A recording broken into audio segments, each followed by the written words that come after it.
अस्सलाम वालेकुम दोस्तों अॼु जो असांजो टॉपिक आहे उहो आहे शमशीरुल हैदरी। तो दोस्तों सिंध जो हिकु बाकमाल शाइर अदीब शमशीरुल हैदरी बदीन ज़िले जे नंढड़े ॻोठ कढण में पैदा थियो। शमशीरुल हैदरी न सिर्फ़ शाइर हो पर शाइरी ते संदसि तनक़ीद ऐं तहक़ीक़ जा किताब बि शाया थियल आहिनि। शमशीर गज़ल गीत आज़ाद नज़म में तमामु घणा किताब लिखिया आहिनि। गज़ल खे जिद्दत जे रंग में रंगबो आहे ऐं मक़ामी रंग में पेश कयो आहे। शमशीर बहैसियत तरक़ी पसंद शाइर मौजूदा फ़रसोदा निज़ाम में तब्दीली चाहे थो। हू पुराणी रिवायतनि जे जाइ ते जदीदियत जी तरग़ीब ॾिए थो। हू क़दीम फ़रसोदा रस्मनि जागीरदारी क़दरनि में पीड़ियल इंसाननि खे पुकारे चवे थो, अच अच गॾिजी धूम मचायूं, पंहिंजो पाण मल्हायूं, उमिरियूं गुज़रियूं रोईंदे रड़ंदे गीत ख़ुशी जा ॻायूं। हर हंधि ज़र जो ज़ोर टुटी पियो, इंसान कश्मकश मां निकिरी पियो, अच हिमत सां पाण विसाती पंहिंजे भाग वारियूं, अचो अचो गॾिजी धूम मचायूं।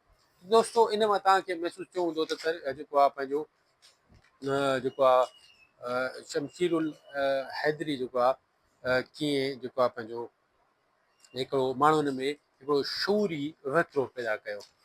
दोस्तों ही हुयो जेको आहे पंहिंजो असांजो शमशीरुल हैदरी जी ज़िंदगी ते हिकु नज़र ऐं उमेदु आहे त ही जेका अगरि टॉपिक अची वेंदो तव्हां जेको आहे इन में हिकु पंहिंजो सुठो हिकिड़ो सुवाल डेवलप करे सघंदा। त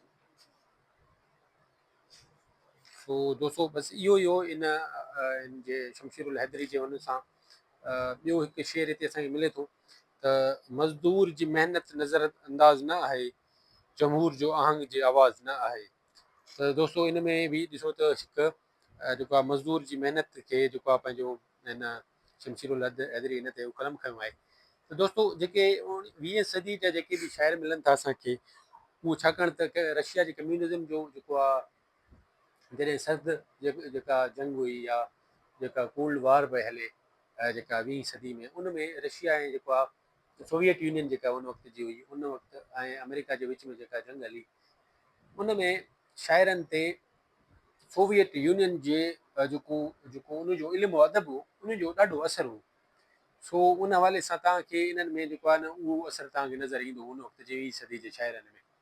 त दोस्तों उमेदु आहे थी लेक्चर तव्हांखे सम्झ आयो हूंदो। वरी मिलंदासीं ॿिए टॉपिक सां गॾु ऐं जेको आहे नेक्स्ट वीडियो में। Thank U.